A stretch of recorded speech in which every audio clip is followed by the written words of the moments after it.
If I had the power to go back in time and give only one advice, I would probably say hang in there. It's gonna be fine. Because today afternoon, YouTube gave me such a headache. The previous video was done by 1 o'clock. And in case you're new to this channel, I would definitely say go check out the previous videos. If you like them, don't forget to subscribe and share it to as many people as possible. Now getting back to the topic, the previous video that I uploaded on YouTube was done by 1 o'clock in the afternoon.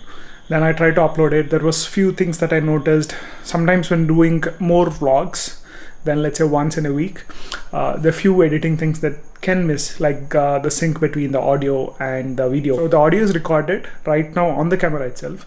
It's just that when I process it or edit it, I separate the audio and the video. So there is few things that I do on the editing side, which works 99.9% of the time, but that 0.1% of the time is when you notice. So I try to be very meticulous in terms of editing, and with my OCD, I just go the extra mile.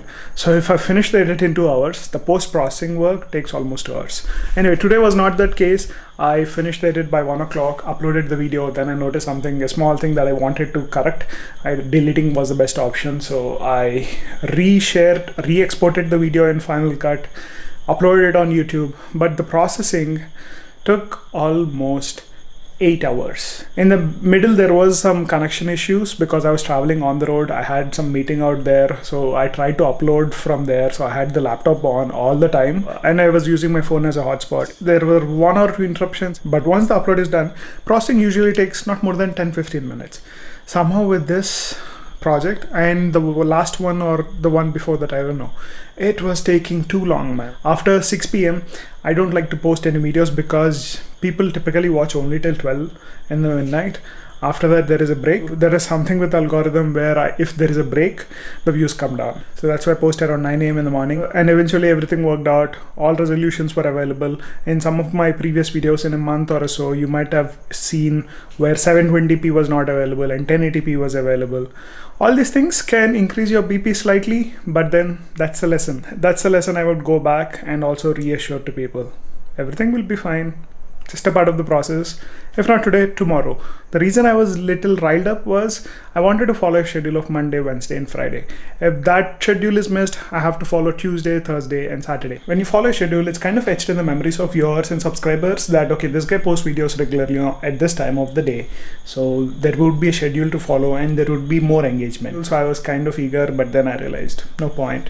I would rather wait a day and not lose those few subscribers, because that happened with the iPace review where I had to repost it because there was a small correction that I had to do. And then initially I had like 30,000 views in 3 hours, then what, 60,000 till now. So that video deserved much more viewership, but we can't help with YouTube algorithm. All I can do is shoot and share the content with you. And talking about sharing the content with you, I did something. You see, that's the Hero 9. Got it, bit the bullet. Hero 6 was not working. Tried all kinds of ways to restart it, didn't work. Hero 4 was just not good enough for the content that I'm aiming for. So got the Hero 9. The most irritating thing about getting a GoPro now when you know that 10 is coming is 10 could be a lot better, and this is available for at least 10,000 rupees less in US. Such a wrong time to die, you Hero 6. And that's it. There is a GoPro. So that's GoPro Hero 9. And this is 6 in a case. Look at the size comparison. I hope the video quality and battery is much better. But they still didn't fix the door. Chalo, I'll set it up and test it on the road tomorrow on the Ducati and see how it works. So this is the old memory card, 128 GB memory card that I use on the Hero 6. A lot of people were complaining about GoPro's getting stuck. You need to use higher capacity, higher rated memory cards. That is one solution. The worst part is I have 2 GoPro batteries and a battery charging setup. This is hardly useless because the batteries are entirely different and I can't use them. If you thought we can just sustain with buying only a GoPro and do every recordings and all, no, it doesn't stop there. You need to get the media mod because the connection with this media mod is apparently more stable and it gets an aux jack. and it also helps me record when I'm doing in-car short videos like the one like the IPS video. The link's up here. I mount the GoPro inside the car, and sometimes I don't want to connect an external mic with an audio recorder. I just want to record on the GoPro. So with Media Mod, I can probably have better audio. I just still need to test it. Besides that, I can also use this to record on the go on a bike, because I can connect the aux because there is an aux port for the Media Mod, and we can use it directly with a mic instead of adapters and all. But I don't think this is waterproof, so that's a trade-off. So many complications, man. Hero 4 was the best in terms of reliability and ease of use. Extra battery charger. So there's the Media Mod for the Hero 9 Black. You see, this is the mic. They have hot shoe options on both left and right. It's a great vlogging option actually. For someone starting, you get a micro USB, USB-C, and a headphone jack, and these are nicely covered, so not fully waterproof but manageable, I guess. And the best thing about Hero 9 is it has a front screen, so just applied the screen guards. As you can see, the edges, these guys, we can't use any electronics without screen guard. I mean, you can use, but then I'll show you my phone for reference. I don't know if you can see the small scratches, those would have been on the screen. You also get an accessory of wind suppression, so this should give good audio when you're outdoors. And typical mounts and a screw, we have tons of those. So much of stuff just to record a simple video. Miss those golden days, man. Anyway, in case you're wondering why there are so many lights and it might be nighttime, no, it's not. It's daytime, as you can hear with the cooker whistles and all. I like the setup with the background light, white light on, because here right now you might see a bright environment, but it's actually pretty dark. Let me show you how dark it is. It's probably 4 or 5 times darker than that, and the exposure is at its lowest level. That's how good this camera is, but there is a lot of noise. So that's why I try to use a light inside the room with all doors shut. Probably I need to change that white light to a warm light, because that would enhance the experience that you guys get. When I'm on the bike, I plan to do 3 test rides. One with the GoPro Hero 9 with the audio adapter that I have for the Hero 6. One with just the Media Mod, obviously with the wind suppression, and one with the Media Mod connected to the external mic that I have. So 3 setups, we'll see which has the best audio and we'll take it from there. Before I go for a ride to test the GoPro, I need to give this car for service. Nexon EV has 2 service intervals in a year, which I believe is kind of high, which the sales agent also kind of agreed that they're doing because they are unable to make so much money from a service like they typically do on an internal combustion engine car.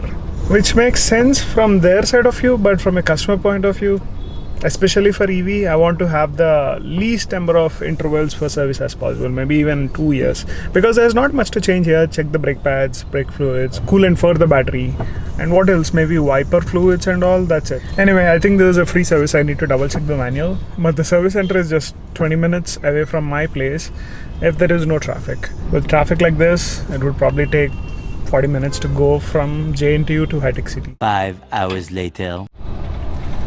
You see that? 0. I think this car gets 4 or 5 free services. 0 rupees. In the first 1 year, I don't think I paid anything here. So the last service was also free. I was wrong. Even if you have to pay not more than 1500 to 2000 per service, or 4000 rupees per year, which is amazing, right? There are tons of savings with EVs. So definitely check it out in case you're in the market to purchase a new car. They have genuinely good options, so don't miss them out. Talking about missing out, this camera just fell from a height of 2 feet on a concrete floor. Luckily, the flip out screen has a tempered glass. It helped, it saved it big time. Otherwise the screen would have broken. Oh man, I can't imagine the damage. It's a 4 lakh gear, right? Gave me a heart attack, but luckily the tempered glass helps. So always get screen protectors unless you have Apple Care or something. By the way, I'm looking out for insurance options for this camera because such accidental damages can be very costly. I'm from the insurance field, like I still have my family business in insurance, but they are not accidental protection, they are for like theft or fire damage. Servify does for some electronic devices like phones, but I don't know about cameras. So if you have any idea, let me know in the comment section. For now, just heading to IKEA for some quick shopping because the recliner that I have at home is getting dirty. I want to have extra covers and also wanted to buy pillows. So the car is good. So got few things checked. There was some smell coming from the AC, so they cleaned the air filter. They checked the oil fluids and all. There was some sound coming from the rear seat, and also the rear wiper blade was making some noise. Slight things here and there, regular, those are common for any car. So all are checked, car feels good. We'll have an update in next 100 or 200 kilometers to see if anything pops up. They also did a small software update. Everything's working fine now. If there is any big range update, I'll let you know. But we are ready to go outside the city and maybe do some road trips. The only thing that I wanted to buy in IKEA was this seat covers. But look what I got. A storage box with some extra stuff, bed sheets and pillow covers and all, and some memory foam pillows and a window blind. The thing with IKEA is when you come, it's hard to resist IKEA shopping here. You know, another thing that's so hard to resist in IKEA is their food at the cafe. I didn't try the full restaurant because it was closing down, but their cinnamon buns, their frozen yogurt are one of the best. Lot of traffic that side. I wanted to see if I can take the Ducati out, but kind of lazy yaar. Let me call Shiva around 10 o'clock and see if he's up for a chai or something. And finally we can finish the test of the GoPro Hero 9. I just hope it works and doesn't crash on me like it's been happening for a lot of vloggers. I don't think we'll have a chance to test out the GoPro Hero 9 footage today because it's raining and we don't want to get the bike dirty. So maybe we'll see over the weekend. So stay tuned. In case you haven't subscribed yet, click the subscribe button because on Monday we'll have the GoPro footage on the Ducati. Anyway, that's it for today's video. Hope you enjoyed it. Let me know what you think in the comment section. And in case you're watching this at night time, have a good night and take care, guys. Bye-bye.